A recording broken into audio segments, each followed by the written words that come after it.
On a souvent observé que toute mission véritablement bénie a pris naissance dans un réveil religieux. Quand le Saint-Esprit vient réveiller une église, il appelle les cœurs à se consacrer tout de nouveau au Seigneur, dont il révèle la présence au service de ceux qui se perdent.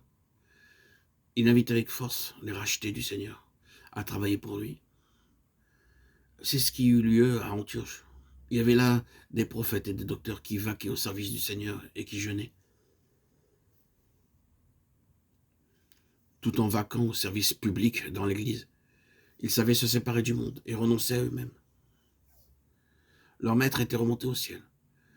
Ils sentaient le besoin de rapports intimes et soutenus avec lui. Ils comprenaient que l'esprit qui demeurait en eux ne pouvait avoir toute liberté d'action que s'ils restaient en communion avec lui, crucifiant la chair autant que possible. Ils vaquaient donc au service du Seigneur et jeûnaient.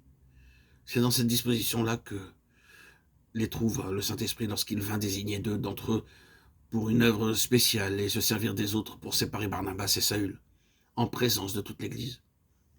Depuis ce temps-là, le royaume des cieux n'a pas changé de législation. Toujours le Saint-Esprit se charge de l'œuvre des missions. Toujours il fait connaître sa volonté. Et quant à l'œuvre à faire, et quant au choix des ouvriers à tous ceux qui s'attendent au Seigneur et qui se séparent du monde.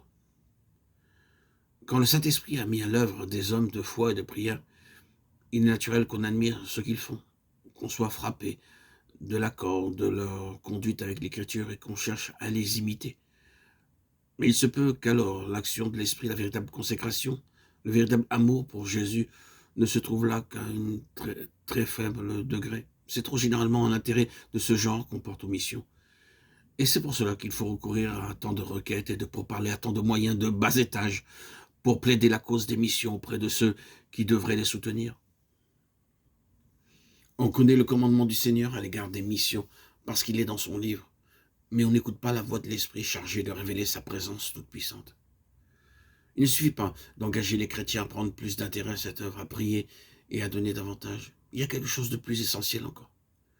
Il faut que ce soit le Saint-Esprit qui fasse revivre ce commandement du roi de gloire dans le cœur de chacun des croyants et qu'il en fasse de nouveau le signe distinctif de toute vie chrétienne. Il faut que l'Église apprenne à compter plus réellement sur l'intervention du Saint-Esprit, soit pour le choix des missionnaires et de leur champ d'action, soit pour éveiller l'intérêt de chacun et réunir les contributions nécessaires.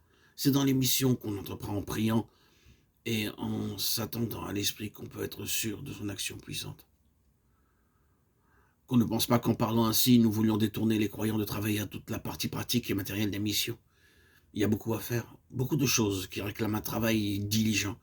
Il faut faire connaître l'œuvre des missions par des imprimés, il faut les mettre en circulation et trouver des lecteurs. Il faut réunir des fonds, il faut avoir des réunions de prière, il faut que les directeurs de l'œuvre se consultent entre eux et prennent des décisions.